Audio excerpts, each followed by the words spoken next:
So being a flight paramedic, it's always recommended that you get some critical care experience, whether you're working in an ICU. And of course, not a lot of paramedics have access to work actually at their level in an ICU, so they end up feeling like a CNA job or something like that. But at least they have access to what's going on, and you're learning about the environment. A lot of paramedics go to the emergency room, but in fact, most think that doing the 911 scene calls, and I'll be honest with you, I had been a paramedic for a very long time, and I really thought I had this mastered.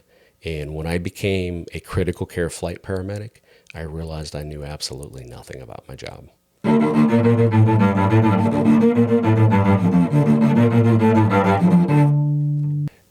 Today I am joined by Rocky Parker. You are a flight medic. Yes. So you get to fly on helicopters all day while you're saving lives.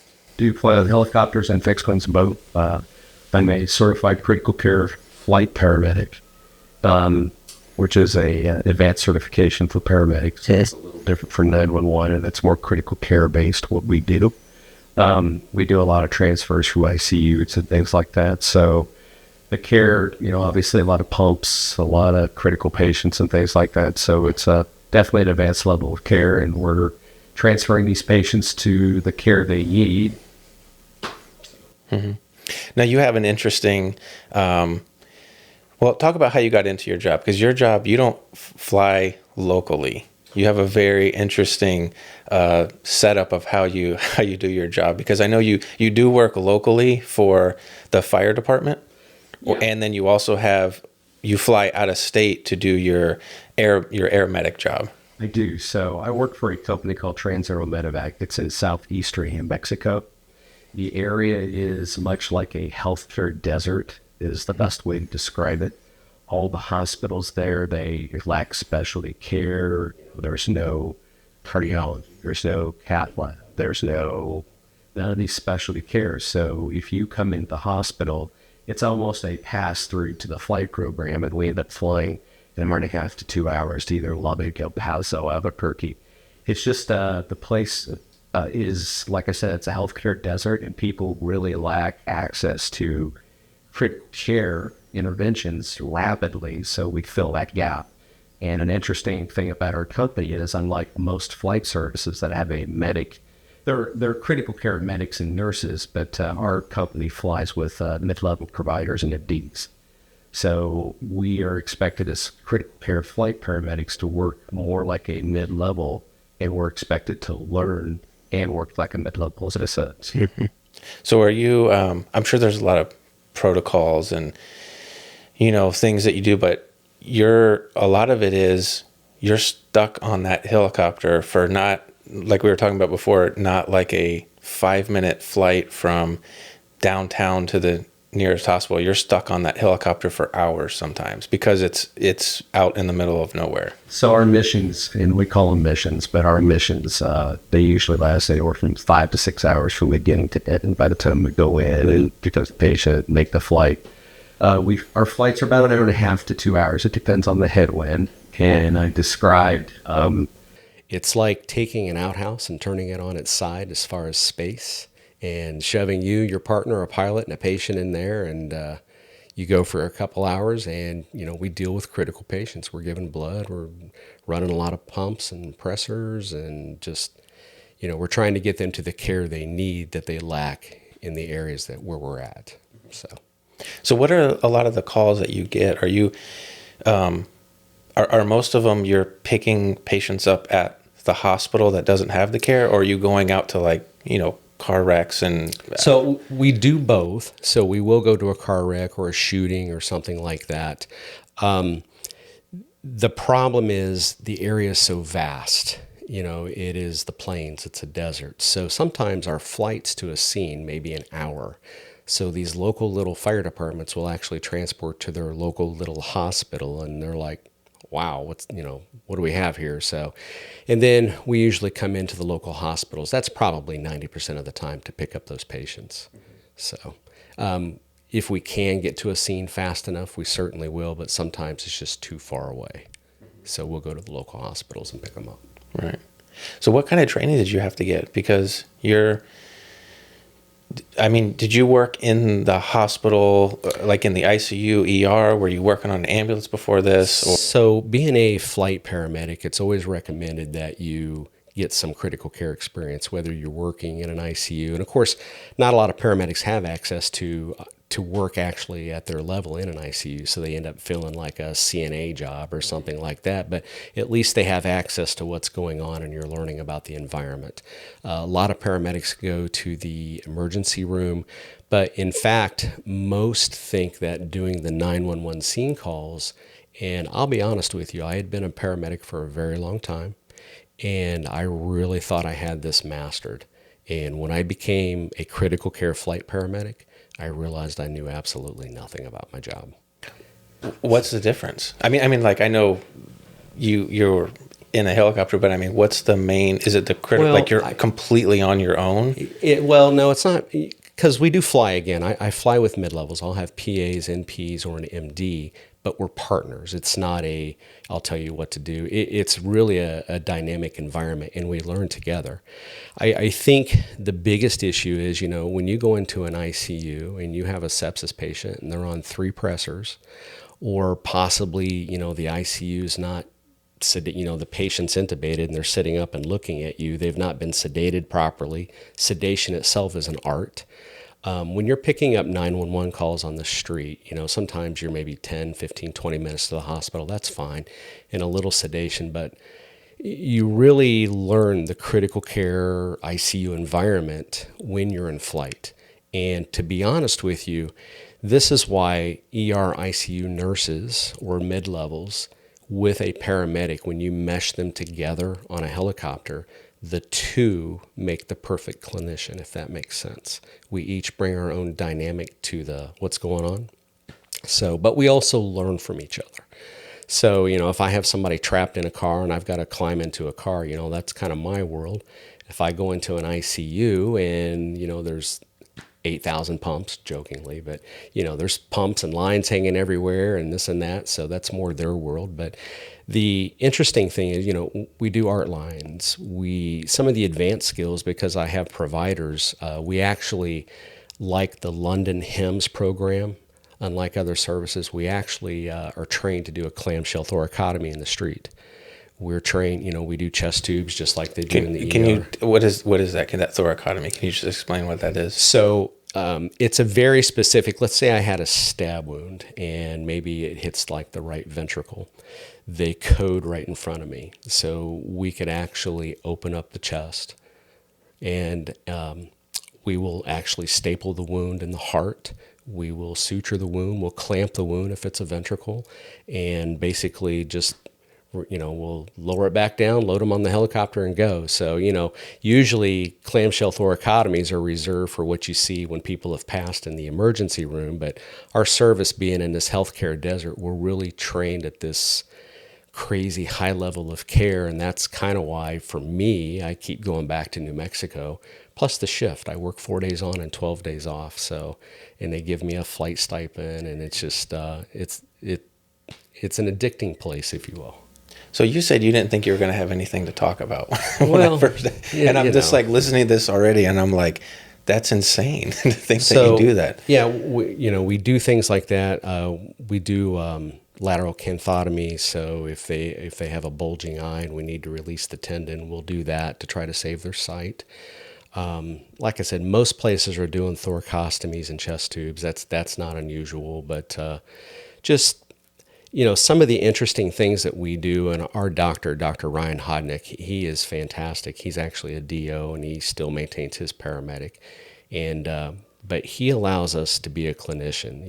I don't do A, B, C, and D. It's, hey, whatever you can pull out of your magic bag of tricks to keep this patient alive, get them there to the other end. So, thank you for joining me on the podcast. Don't forget to subscribe and let me know in the comments who you'd like to see me have on the show next. That's different from working for a bigger corporate So company. the bigger corporate, I actually did work for a corporate, one of the larger corporate ones, and it was actually here in Florida.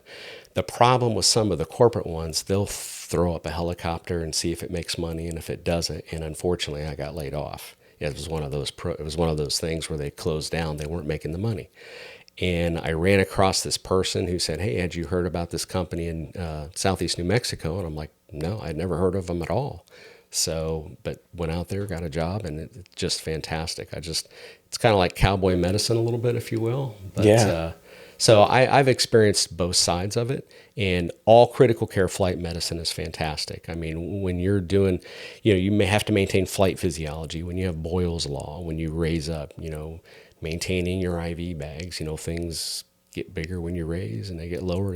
A tension pneumo will certainly increase when you raise to altitude. So flight physiology is a whole dynamic to it. You're in a cramped space. If you're flying a long time, you can easily run out of meds, and now you're trying to pull out your magic bag of tricks to see, well, I've run out of this. What can I try next? That kind of a thing. So how many people are on a helicopter? Is that what you mostly do, is the helicopter, not the fixed wing? So we have three helicopters and 3 fixed wings. I actually am assigned on a helicopter, but our fixed wing crews are doing the same calls. It's just they've got to take an ambulance from the facility to the fixed wing. So it's not really that much different. Just obviously a fixed wing is not going to land on a car crash scene, if that makes sense. Yeah. So they're actually doing a lot of the same calls, but the fixed wing's a little bigger environment. The helicopter, of course, I'm probably in the smallest airframe that exists for flight medicine, and that's an A-Star. And a lot of critical care flight people will be like, "Oh, I don't want to fly in that. It's too small." And, you see all these big, nice 130s and 135s, and these are bigger aircraft, and they're beautiful aircraft. But I work for a small company, and they focus on the critical care. They focus on hiring the providers, spending the money there to provide the best care we possibly can. So, I'll forego the nice helicopter, but they also work better at altitude, and we're flying over mountains. Mm-hmm. So how many people are on there? You have 2 pilots, and then... So on the fixed wing, we have 2 pilots, and we'll have a nurse and a flight medic. And then on the rotors, we will have, when I say rotor helicopter, we'll just have a single pilot, and then we'll have a mid-level provider or an MD, and then a flight paramedic. Interesting. So what are some of the reasons why you get to do those, it sounds like even surgical procedures? Mm-hmm. Is it because you're so far away from, because I mean, you never did anything like that when you were on an ambulance? No, I mean, not at all. You're just so close to the hospital that you're just trying to get them there. Yeah, and to be honest, many of the flight services, even here locally where we're at, it's the same thing. I mean, their flights are so fast, and I say 10 to 20 minutes, but you can usually get somebody there pretty quick. But when you're in the middle of nowhere and you're still looking at an hour and a half, 2-hour flight time from the scene, and somebody codes right in front of you to do something like a clamshell thoracotomy, which London HEMS has been doing for about 20 years now, and they've had some pretty good success with it. So there are some places like the University of Cincinnati, and they're actually hospital-based programs, but we're the only community-based or a private company that's doing things like this. So you fly, your schedule is you're in Florida for 12 days. For 12, just off. And then you work at the fire department. Yeah. So when you're back. So I live in a rural area here in Florida, and in my rural area is a volunteer fire department, and they pay me as their fire chief. So that 12 days allows me to administer the fire department and do the things I need to do. And I've taken them to a paramedic level out there as well, where we'll wait sometimes 40 minutes for an ambulance. So it's still that rural environment. But so then I fly through Dallas, and I go out to Roswell, New Mexico is actually where I'm stationed at. And my shift is 4 days or 96 hours. And we take crew rest as we need. So we usually take up to about 6 hours. And that could be, I told you, missions like 5 to 6 hours. So if you have 3 flights, that's 18 hours in a day, and it's a lot of flying. So we'll take 6 hours of crew rest, and then we'll get up and do it again. And then, because you got to come back and restock everything. I mean, absolutely. And plus do our paperwork and do all that. It doesn't go away. Mm-hmm. So you have to come back to where you're stationed at, mm-hmm. and then they just have they have blood and all the medications and Yep. surgical equipment and of course, the way our program works, we do have all the medical supplies and we do carry blood on our rotor and everything. But we certainly, when we fly to a facility, we can ask for any drug we want. If we feel like there's a common methylene blue we've been using for sepsis patients to try to help oxygenate them a little bit. So it's an interesting, we can get whatever we need. So what's a typical day like? You will fly in, check in, and then are you busy most of the time? My rotor in that area, because it is a pass-through, again, there is no specialty care. Now, with that said, probably about 60% of what we fly, you could be as silly as you've got a gallbladder and you're going to need gallbladder surgery tomorrow. Guess what? You're getting flown. So we're busy like that. So they won't do a gallbladder surgery at these local hospitals. That's how out there they are. That's how out there they are. So it's an emergency room kind of. Pretty much. And basically, if it's a STEMI, it could be a severe sepsis, anything. So we are flying every single one of them to a facility that can help that. Mm-hmm. We just actually did a training because, again, we land at a lot of little hospitals in the middle of nowhere. And we just did a training to where, focusing on where we're called for an NSTEMI, but it's actually a misdiagnosed sepsis. The troponin went up because the heart was stressed. But when you look at some of the other labs, like the bands and things like that, all of a sudden you realize this is misdiagnosed sepsis. There's no STEMI here at all. So that's one of the other things we do is we have to go in, and we don't always take for face value what the hospitals tell us because it's our responsibility to make sure that we're getting them to the right place as well. But we also have to provide very good customer service. So when we go somewhere, even if everything is being completely messed up, you smile and say, what a great job you did. And then we pick them up and we go to the rotor and go about our way and fix it. So It's just what we do. Mm-hmm. Yeah, you are in a different world in healthcare. I think there's not a lot of people that know that side of the healthcare. Is there anything that, what do people not understand about just air transport? Is it, is there something that's just misunderstood, or they just don't, I guess just kind of realizing who's on the helicopter and how small it is and having limited supplies and just having to be creative. And is there anything you hear people that are they're surprised by consistently? Or I think a lot of people are surprised by the fact of where I talked about a clamshell thoracotomy, some of the stuff that we do. But I think more so people are surprised actually when we have to decline calls. And in the flight business, safety is number one, especially crew safety. And it's not even always the weather where you're at. It could be the weather where you need to go. And of course, once we go to a hospital, usually through the transfer system and Emtella and all that stuff, once that's locked in, it's kind of locked in. So I think one of the biggest misconceptions is that we can fly through a hurricane, because you see that on TV, and pick up and take a patient somewhere. But sometimes these patients have to wait a couple of days at those local hospitals when the weather is not so nice and people don't quite understand, super high winds. We want to get the patient there safely. So we certainly don't use the weather to try to get out of doing calls. Most of us love to fly. Like I said, my base does about 80 calls a month, which is a very busy base in flight medicine. So you talked about that on a typical day. And like I said, about the most you could squeeze in is 3 calls a day.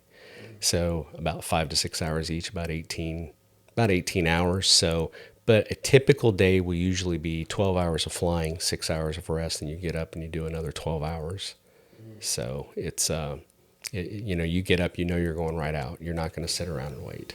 Yeah, because I know ambulances get a lot of calls that, aren't necessarily emergencies. And you're the same way with having to say no. And then you have to factor in the weather and always all this other stuff. So have you seen a lot more increased calls for, I guess you really wouldn't be affected by mental health stuff at all, but I'm always curious about mental health and the opioid crisis and how that's affecting. Are they able to handle those kinds of things at the local hospitals? Or it's kind of interesting you talk about that, but where I'm at in New Mexico, obviously there's not a lot going on. So those people, a lot of the people that live there, drugs are a big issue, and mental health as well. So one of the interesting things is, though, we usually do not accept a mental health patient or a suicide risk on the rotor, because that patient's sitting right next to the pilot and we don't want them. So, and as crazy as this may sound, if we took that patient, we're either going to sedate them, we're going to intubate them until we're on the other side. They're going to be out. They're not going to be alive or be able to grab at our pilot or do something like that. So you would sedate, like if it was a... I would intubate that person. You would sedate them and intubate them just to get them there. Just to transfer them. Yep. And then pull it out. That's for flight safety. I mean, we can't risk. That's just so, like, I mean, it makes sense. It's like, I agree with it, but it's just so crazy to think about a regular ambulance. You know, they would never do that. They would, yeah. So most of the mental health call patients would go by fixed wing. So you've got the two pilots up there, and generally our fixed wing crews will take those. But if we get in there as a rotor crew and find out it's a mental health issue, then we generally will decline that flight just for the pilots won't do it. Mm-hmm. So, and it makes sense. Have you had any close calls with dangerous, I mean, like weather coming up unexpectedly, or, I will certainly say from the time I started, there are many times I'm like asking the pilot, are we supposed to be here? Are we okay? And the pilot will be like, yeah, we're fine. Don't worry about it. It's okay. So I have a lot of faith and trust in our pilots. Now, I will say it's aviation. And if people don't understand or have never worked in aviation, you do have mechanical issues. You do get caught on the other side. Our pilots are subject to Part 135, the same regulations as the airlines, flying passengers in an airline plane. So they can't work more than 14 hours. They can't fly more than 8 hours straight. So sometimes our goal is just to get the patient on the other side, and then we're stranded. And we may be stranded, like I said, they may drive a rental car over and switch pilots, or we'll just get a room for the night and go back in the morning, that kind of a thing. So it's part of the dynamics of a flight program and what you have to do. But as far as, I don't want to scare people, but, there are times when, mechanical issues do happen. Weather does creep up on you, but I have absolute 100% faith in our pilots. And, recently there has been a lot of fixed wings go down. There are rotor incidents, and, you really have to be cognizant of what's going on around you. And even if your patient is crashing in front of you in those critical times when you're taking off and landing, your eyes have got to be out. You've got to be looking for trees. You've got to be looking for wires. You've got to be, that patient's going to have to wait, because if we all go down, it's not going to help them at all. Do most of the pilots have some kind of like combat experience?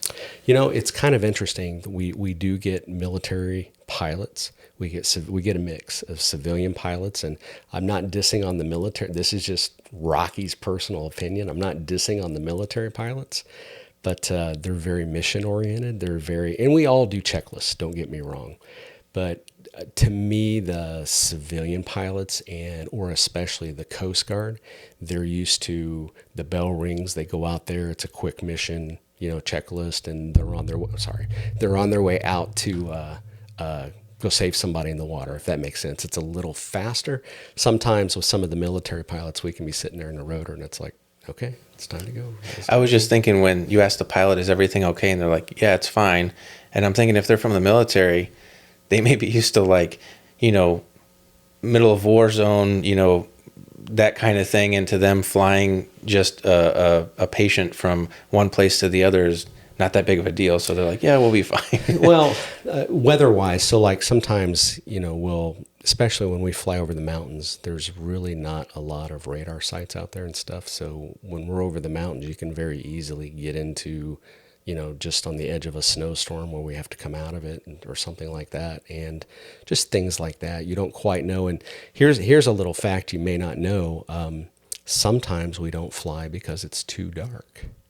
And that may be an issue. So sometimes you get moonrise at 3 a.m. and sometimes you'll see the moon up during the day and things like that. But our night vision goggles, they need some type of ambient light. And we have white phosphorus, which, it's some of the best equipment out there. But sometimes you need that starlight, some of that moonlight for those to work properly. Otherwise, if we had to make an emergency landing down, we may not see what mountaintop we're landing on. So you guys are all wearing goggles? Yeah. So usually the pilot and the whoever's sitting on the left side of the rotor, because the pilot's on the right. So yeah, we'll have night vision goggles, and that's a whole other for 2 hours. The weight of those pulling on your neck with the helmet, and So at nighttime, you're wearing those yes, plus doing patient care. So like full on code CPR, all that stuff while you're wearing night vision goggles. so you'll wear them to where you can kind of angle your eyes up in your night vision goggles, and you angle your eyes down, and there's the patient. So yeah, you learn to work with it. Wow, I didn't know that. Yeah, it's an interesting dynamic, but it's so much fun. It really is. How was, I always like to get people's opinion on working through COVID. How was it working through COVID? Were you working and were you flying then? So yeah, we did some flying in COVID and stuff, and of course, I hate to say this, but and I'm just being real. A lot of the clinicians would kind of ignore some of those safety factors and stuff like that, and some people got sick. No, we didn't lose anybody, but I feel like when you're in a tight space, and we just count on if we have to intubate them, we'll intubate them, and it's going through the vent. And, it's got a filter system and this, and so we rely on some of those things, but. To be honest with you, I don't worry about it. What's going to happen is going to happen. So, were you busier during that time, like flying people out that were critical? I think so. And some of the really cool things that happened during COVID, we learned to use nebulized nitro, and we also use it for pulmonary embolism and stuff. But we'll nebulize nitroglycerin to help oxygenate the patients. So, and it really worked really well. So just little tricks that it seemed to be we were doing that a lot during COVID. Mm-hmm. So what are some memorable, you got to have a couple of memorable things that you'll never forget. Is there anything that is just a story or a particular case that, I don't know, was weird or just crazy or just very unique that you experienced? So I love this story. It's not so much about the patient, but it's kind of the dynamics of what happened. And one of the things you learn is when you I'll be like a field training officer for new people. And of course, I had this provider with me one night. We had a gunshot. The guy was shot 7 times, and one of the surgeons came down in this little hospital, opened up the belly and goes, "I can't do nothing. You guys got to go." Okay. So, I had a new clinician with me, and they kind of realized the responsibility we were taking on at that point. And she's kind of like, "I don't know if I can do this." But you have to take them. I mean, at that point, you have to. You don't really have a choice. Of course we do. And there comes this concept of they're too sick to fly. There's no such thing. There's no such thing as too sick to fly. We're going to get them there, and that's what's going to happen. If people are going to pass, it's just obviously, fact of life, and we're not going to save everybody, but we're going to do our best to get them there and keep them alive. So I talk about this story just because it's kind of funny, but I had trained her to set up the blood set and do all these things. Well, I didn't completely set up the blood set, so I had just put a flush on the end of the cartridge just to show her how we flush the cartridge before we stick it into the warmer. And in the middle of all this stress in the helicopter, she gives me the cartridge with a flush. It's not hooked up to anything. It's not. And I'm like, what am I supposed to do with this? It's just kind of funny. But the stress of that, at one point, she just kind of zoned out and checked out. And, it was just a very dynamic. Sometimes people get into this critical care business and they realize it's not for them. And you don't know until you're doing it. So, we actually do have a high turnover rate out there. And 1 is travel. 2 is they realize when you're with these critical patients for 2 hours, it's a little too much stress for them. But that particular patient we had, I mean, we'd given him multiple units of blood, plasma. I'm doing push dose epi, and finally all I had left was just to hang levo on him. But the guy lived. We took him straight to surgery, and so he did great. But it's just, you talk about a story, and I just think about, train how you work. Don't take shortcuts when you train, because when the heat of battle hits, they're going to do exactly how you trained, and it wasn't what we needed. So it's just kind of a funny story that. Yeah, I've been to codes in the hospital, and usually it's probably the opposite of what you do on the helicopter, because there's usually too many people that show up in the hospital, and you have to like kick people out of the room because sometimes there's 20 people in the room, and then there's people out in the hallway that are, and they're during a code initially they want to, you need extra hands, but I mean, if you want to switch out compressors after 2 minutes, there's someone waiting behind you, so you can just take your turn. Do that rapid rotation. But we have unlimited supplies. I mean, there's a pharmacist that will run and get whatever you want if you need it. Yeah. So that's quite the opposite of what happens. And then the other thing, you're flying for multiple hours. Like if we have a code that goes 30 minutes, that's a long time. And that's a long time in the hospital. I mean, I've been a part of those, up to 45 minutes or an hour, but that's like, it's rare that they last that long, but that's like 30 minutes is an eternity. And then we also have unlimited supplies. There's multiple people around. So it's just the opposite of what you're handling on the helicopter. It really is. And even at a paramedic level, sometimes we go into some of these small little rural facilities, and we're the most experienced people in that ER. I mean, they don't have those resources like you're used to. So we go in there and they really, oh, thank goodness you're here, kind of a thing. So we try to help. But one of the things we try to do is never go in and just have this attitude of taking over. We never do that. It's like, hey, how can we help? How can we make things better? So you really have to put a lot of customer service in there too as well. So, but you're absolutely right. We don't have those resources, but we like to say nobody ever dies on a helicopter. So we'll definitely still get them to the other side, and then they can pass. But so you don't have room for a family member to get on the helicopter then? No, not in ours. Some of the bigger units do, but like I said, some of the larger helicopters, believe it or not, really don't do well at high altitudes, especially when it's super hot like the desert. So the hotter it gets, the harder it is for a helicopter to get a bite in the air. So sometimes you'll see how helicopters will like almost run a runway to get a little momentum before they lift, and they really have to do that. The colder it is, the better. But the A-Star does really well at altitude, so a lot of it is weight-based. So me being I'm a smaller guy, so I kind of work well on a helicopter. But if we have I think the largest patient I've taken has been like 360. But is that pushing it? Yeah, it was pushing it. And we had a small pilot, and she did fantastic. And me and the PA I was with were both, pretty small people. So, but yeah, sometimes weight's an issue. If we get there and they're too big, we may get in the ambulance and take a ride for an hour or 3 hours to the hospital, because that's all we can do. So, have you seen, this kind of has to do with aviation, the new companies that are coming out flying drones? And they're starting to do that here locally too.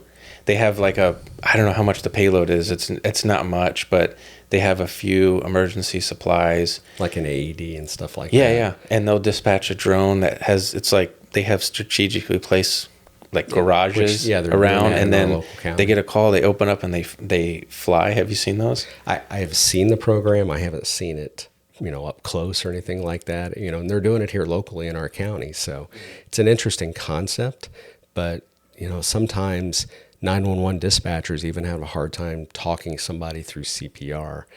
And, you certainly love to get the tools to them, and I hope it does save lives and stuff. But I don't know how it would really apply to our industry. I'm sure there'll be a day where we'll be pilotless, if you will, but... And, they say, AI, the way it is today, can start diagnosing and things like that. But, in a dynamic helicopter environment, I mean, I'm sure AI would help, but you still need the hands to do the work. So, So what technologies, do you see anything on the horizon? Has there been a lot of, I don't know, any changes in the last 10 years, or do you see anything? Like I'm thinking something on a helicopter. I can't remember what is. It called a Lucas device that does compressions? The compressions in CPR. Yeah, and those are great. Obviously, when we don't have crew and stuff like that. Do you have one of those? So we can certainly use a Lucas device on patients and allow, like I said, nobody dies in a helicopter. I think one of the coolest things recently that's come out is, we do a lot of POCUS or ultrasound. So, we'll do a fast exam, or we'll do a quick lung slide, or I may try to, to see how dry you are by, looking at your inferior vena cava, or, just things like that. But it's kind of cool that the ultrasound now has AI. It'll tell you which way to move it. It'll diagnose it for you. So that's kind of a cool concept that's just come out. So I thought that was an interesting use of AI, but. Yeah, I think the initial concern is people think they're going to lose their jobs. And I just don't know how far, it's unknown. I just don't know how far AI can go into healthcare. I agree. It's just weird. And it does come up a lot with different people that come on. They don't know how far it's going to go. Mm-mm. And I know at the hospital, they use it for certain things and staffing and even trying to predict, it can read through a patient's chart and it can try to figure out, is there starting to be a decline? And they say it can pick up faster than, you or I reading through the chart and looking at the patient. But sure. I know it can never replace the actual person. And I would see of it more of just a tool to help improve outcomes. Well, like I said, the ultrasound, I do think it's a cool use to where you can put it on, turn it to the right, move up. It'll help you with that diagnosis, especially if you understand, like in a rotor, we can't hear lung sounds. You can't listen to lung sounds. It's too loud. Yeah, I never thought about that. So it's a whole other environment that we have to watch high pressures on our vents. We use ultrasound. We use different, how's our patient acting? You have to watch your patient absolutely 100% of the time. So your eyes are glued while you're trying to be safe looking outside. Mm-hmm. So,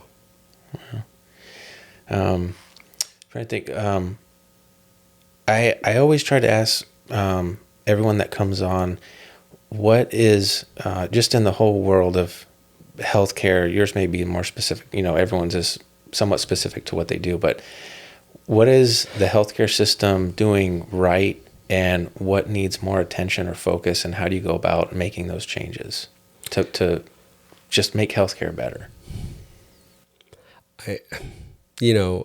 From a paramedic standpoint, I look at 911 systems and they're severely overtaxed.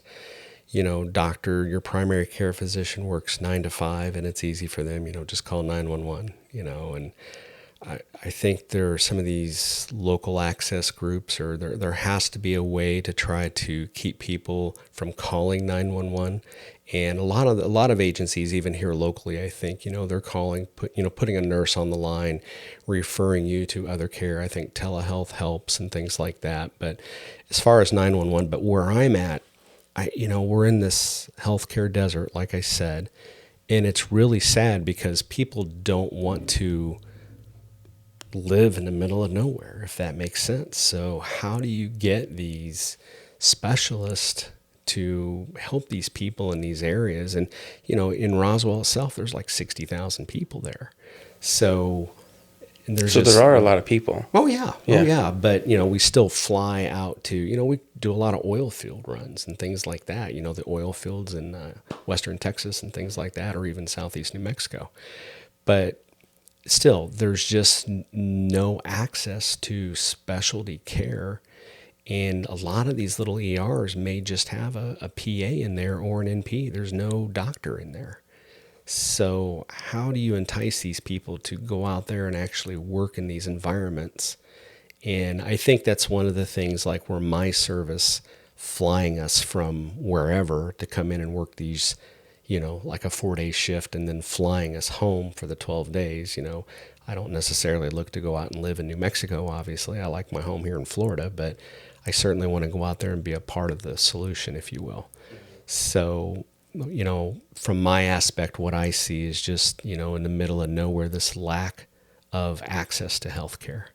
But, it makes for good business for somebody like us. We're super busy and we try to get them to where they need to go. But, I don't know how you fix that. I really don't, just until, maybe they do a schedule or something like we're doing, or people that are just willing to make these trips, but other than that, it's just, if you live there, it's the roll of the dice. If you have a critical incident and there's not going to be help at your local hospital to the level that you would expect here locally. We've got a trauma center in every corner, jokingly, but that's just the way it is. How long has your company been around for? About 6 years. And like I said, it's a small company. Trans Aero is actually a utility flight company that does a lot of forest fire and government work out of Colorado. And there was this need in southeast New Mexico, and then they had the idea of the lack of doctors to bring on these mid-level providers and stuff to try to fix the gap to get them to where they needed to go. And that's actually one of the things, a lot of these big companies gobble up a lot of these little small flight companies. But with our mid-level providers and things like that, they don't have that model. So they would go, they would have to change the schedule. We would go, and then they're just buying some used helicopter. What are they really buying? So it kind of saves our system in a way. But so who was servicing that area before this company came along? So there is some of the larger companies like Air Methods is in the area and stuff, and there is so much flight work. There's enough for everyone. However, it's just this niche thing that we've got going with the mid-level providers or MDs on our rotors. I do believe it makes a difference. Now, I will say sometimes a doctor or a mid-level MP may want to go in and try to fix everything, because they feel like, but we're transport. So that's where the paramedic may say, hey, we need to go. Let's go. So it's it's a cool dynamic, but again, the two clinicians make the perfect clinician. And everyone has their own strengths, their own backgrounds. Absolutely. Their own, yeah. Absolutely. So, and I've just, like I said, I've learned so much through critical care out there. If I had quick flights here, I may not do as much, but out there, it's just, you just have so much responsibility and you're expected to be able to work at that level. And if you're not constantly training, there's a lot of online resources, the Internet Book of Critical Care, and there's a, MCRIT, Flight Bridge. There's a lot of these programs where, and it's all evidence-based medicine. So evidence changes faster than, 911 systems, the ambulances, their protocols can't keep up with evidence-based medicine because their protocols change every 2 years. But with us, if something evidence-based comes out, we're doing it. It's just that fast. So some of the unique things, we're using sodium bicarb as hypertonic. So, we'll mix it in, we'll dilute it down a little bit, and for ICP, we'll do that. Just some interesting things that we do out there. So I like to say it's cowboy medicine a little bit. Yeah. So some people don't like that term. But. Yeah, but you know what? It gets things done. It does. And, as crazy as it sounds, I had mentioned that I've used more calcium out there than I've ever used. I've been a medic over 30 years, and out there I've used more calcium because, like I said, it's an inotrope. And when you're running out of pressors, you're running out of ideas, and you're running. So now we push some calcium, and you'll get your bump in your pressure. So it's just whatever we can do. Again, pulling out of our bag of tricks, we'll do it. So. Mm-hmm. Have you ever been on you fly a lot just commercially to get to and from your job? Have you ever been on just a regular flight off the clock where you had to do something? One time.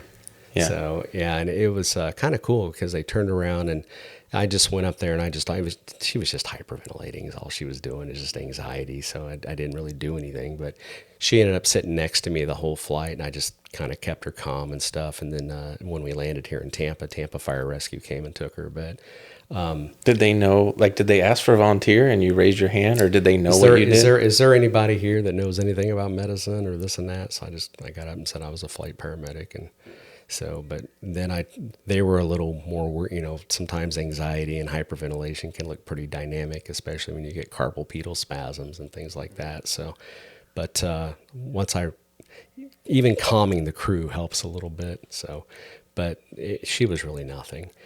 But it was kind of cool because the airlines gave me some flight miles and they gave me some extra cookies and stuff like that. But, what does someone need to do if they are a paramedic, EMT, nurse, nurse practitioner, if they're just like, I want to be on a helicopter, I want to be on a fixed wing? What do they need to do? Do they need to get certain experience in the hospital or as a paramedic on an ambulance, or is there training schools they can go to? What are just some of the important things that they can start doing now to work towards that goal? I'll start with paramedics. I feel like the 911 environment is not enough, and everybody thinks, this is what I do, and I've mastered that. And as I told you, once I got into critical care, I realized I knew nothing. I did work 6 years part-time in a cath lab several years back, so that actually helped me with art lines and things like that. So I think that kind of gave me a perspective. But I would tell paramedics, get you a part-time job in the ER, get you a part-time job more so in an ICU environment if you can in any way, shape, or form, because that will give you the knowledge base that you really need to do when we're flying some of these critical patients. It's kind of cool when we go in and we interpret the labs, get to know labs. 911 services really don't deal in labs. Well, you better start interpreting labs because that's a lot of what we do. So for the mid-levels, nurse practitioners and PAs, your options are pretty limited. A company like mine just doesn't exist. But I will say that we do get open. We're actually hiring in October 25. So, and mid-levels are actually sought after. And I will say the pay-wise, you're not going to make the money that you're making in some of these facilities. So it's got to be something that you want to do. Most of our MDs work more on a PRN basis. So they'll come in and they'll fly a hitch, and a couple hitches may go by. Then they come in. So like maybe every third or fourth. A hitch would be the 4-day shift. So, but for them, I would tell you, if you're just doing family medicine, it may be a lot for you. So and again, I told you, some people get in and they realize doing critical care is just too much. So if you're doing an ER, some of the PAs, we've had some great PAs. Some of the PA, I would say, get your hands dirty, start getting out from the back and maybe go out with some of these patients because, now when there's nobody else around, and there's some very smart PAs out there, but, you got to start getting your hands dirty. So, a lot of them are, the nurses are doing the work and they're putting in the orders, they're reviewing the charts and things like that. So it's a different dynamic. An NP usually has worked as a nurse, if that makes sense. The PAs, not so much. So for the PAs, get out a little bit, get your hands dirty, realize that, there's not going to be a staff there to tell what to do. So it's just you and another person, and you got to do what you got to do. So, and the PAs do great, don't get me wrong, but I would just have that mindset. And the MDs, like I said, most of them are emergency physicians. So they just want to come out and fly and have some fun and get some scene calls and do some crazy things. And so, but they're all great. It just... How does someone get I guess they're trying to build the perfect resume. Like if you're just trying to get in would be, ER, ICU, lots of, you don't want to take someone that's only been in their role for a year. You want years and years of experience. Well, even on and I'll talk about paramedics again, basically our service will hire you if you have 3 to 5 years experience. It would be preferred if you had some kind of critical care or your critical care certification. So like I am a critical care certified flight paramedic. It's called the FPC. Actually the hardest test I ever took. But if they get their advanced certifications, they certainly have a better chance of getting in the door. But most companies, including us, will give you 2 years to get it. So in some of I talk about the turnover. Some of them get against that 2-year window and they can't pass that critical care certification. So I think it's better to have it up front. Certainly help you get hired faster, but you don't have that hanging over your head over that 2-year window and things like that. Because how do you try something like this out? Like if you're interested and you're like, I just want to do it to see if it's, because like you said, people can come out and ride, but they have to ride on the fixed wing, obviously. But like I said, the fixed wing, it's the same calls that we take on the rotor. They just are not doing scene flights. It's more room, so you can, because it's like, how do you even train? Like, how do you train someone on a helicopter? There's only, Well, and that's part of where the field training officer, we can't have 3 people. It's got to be 2 of us. So as a field training officer, if you have somebody that this really wasn't the right profession for them, you're kind of on your own, and it's not a one-person job. So you've got to be a strong clinician to be able to do that. So, but like I said, people can come out and ride and see if they like it and see if it's for them. And, like I said, our company in particular, we're hiring in October. We're going to do, we're putting up actually a jet to take some of the calls, a Learjet. So really? yeah, it's going to run out of Artesia. That's actually, the jet's a little smaller inside our other 2 fixed wings. And occasionally we will take a patient from the rotor and say, hey, I think this is better in the fixed wing. And we'll switch to the fixed wing platform just to have a little more room to work on them. So it's a little faster getting into the other side, but when you take away, you've got to land at the airport, you've got to take an ambulance now to the hospital. The time saving is truly nil. Do you go with them in the ambulance too, or not? Are you just kind of yeah. Oh, you do? Yeah, so we'll package them up. We'll take the ambulance to the airport, get on the fixed wing, and then we'll take off and do the same thing on the other end. So, yeah. Well, anything else that you want to add? Maybe we haven't talked about, or anything else you want to share before we wrap it up? No, I love doing it. If you think you're interested, people can reach out to me through you or whatever they like. I certainly can help them or, point them in the right direction. Maybe you can tell everyone, how do they, like they are hiring coming up. How do they do that? What's the name of the website?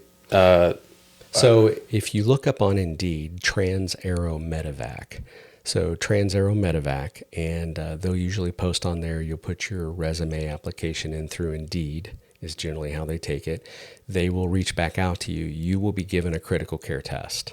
So it's an online test. You'll do it from home, and they're not looking for you to ace that test, but they're trying to see where you kind of place in that range, if you will, how well do you do on it. So you'll take that critical care test, and then the higher scores, they'll obviously interview first. And then they get interviewed by all the base managers, and then they come in and, give it a try. So what do people struggle with the most when they first come on? Is it because you call it cowboy medicine, is it the protocols that they are? So again, because I know like hospitals they're just so protocol, and I get it. They have to be safe.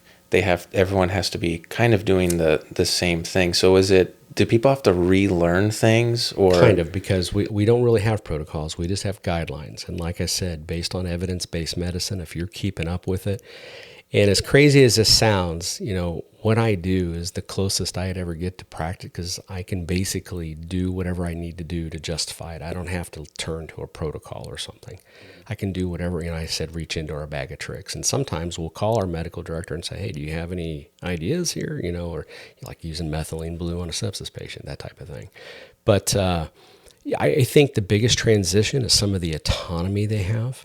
And I'll use a nurse, for example, because we do hire nurses as well. And our nurses are more on the fixed wing platform.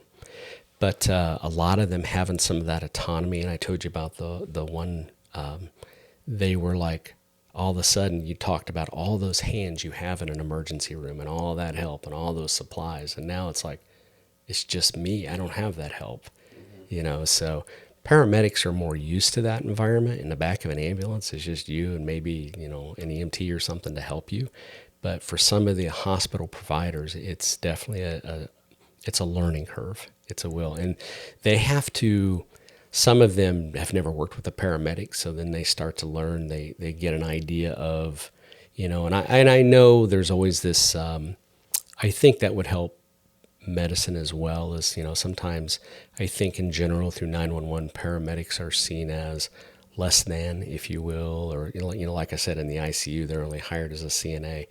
I think healthcare would do well. And I even think in London, they're actually creating advanced paramedic providers working like PAs, if you will, and stuff like that. So I think that would help our system. But The paramedics got to be willing to train.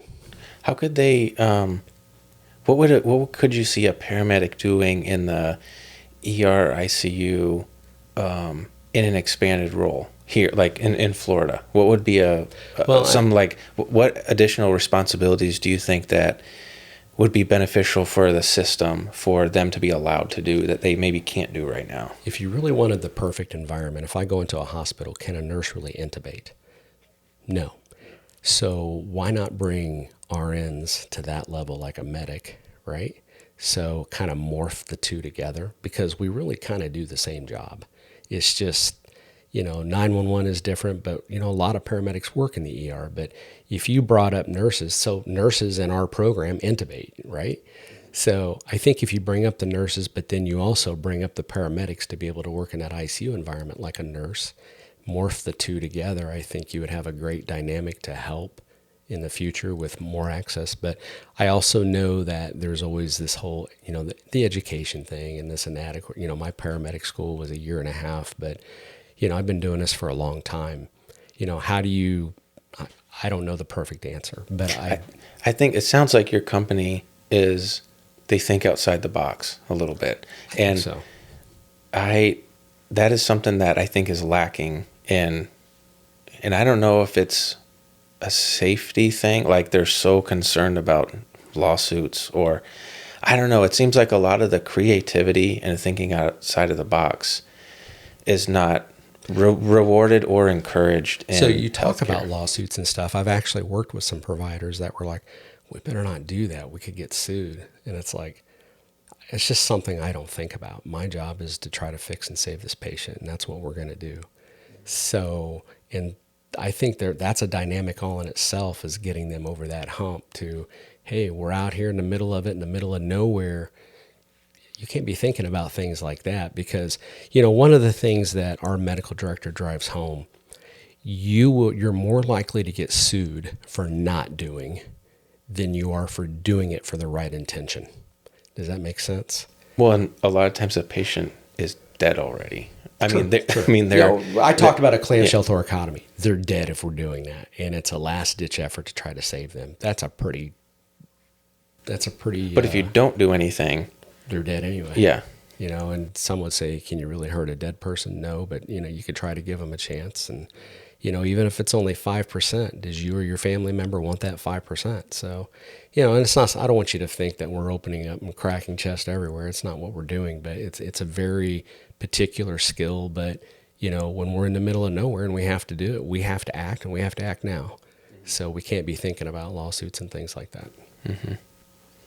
I would think that in the military they would probably be more along that lines too, right? I mean, the medics and you have to do it, especially out in the field. You have to do what you have to do. I think so. You got to do what you got to do, and sometimes it's, not necessarily by the book, if you will, but whatever we need to do to get that patient to the other side, we'll do it. So, and that's what we're there for. Yeah. So, if not, they're going to die. So what do you have to lose? Well, thank you for coming on today. I learned a lot of things I didn't even consider. The night vision goggles, like that, was just a lot of things I didn't even consider. And thank you for just sharing your world and your specialty. Sure. And I'll be sure to put some information in the description on the channel about how people can apply if they're interested. But I think you pointed them in the right direction if it's something they want to get into. Yeah, I mean, I'll even throw out my rparker@transaeroheli.com. You're welcome to email me if you have any questions or something like that. But and I can put you in the right direction. If you're willing to travel, it's an exciting place out there. But don't discount all the local flight programs as well. Every flight program, all the critical care crews, they all do an amazing, amazing job. I'm just in a little, dynamic environment that's a little more hyped up than most, but certainly don't discount your local flight provider as well. Yeah. Okay. Well, thanks for coming on. I appreciate it. Thank you.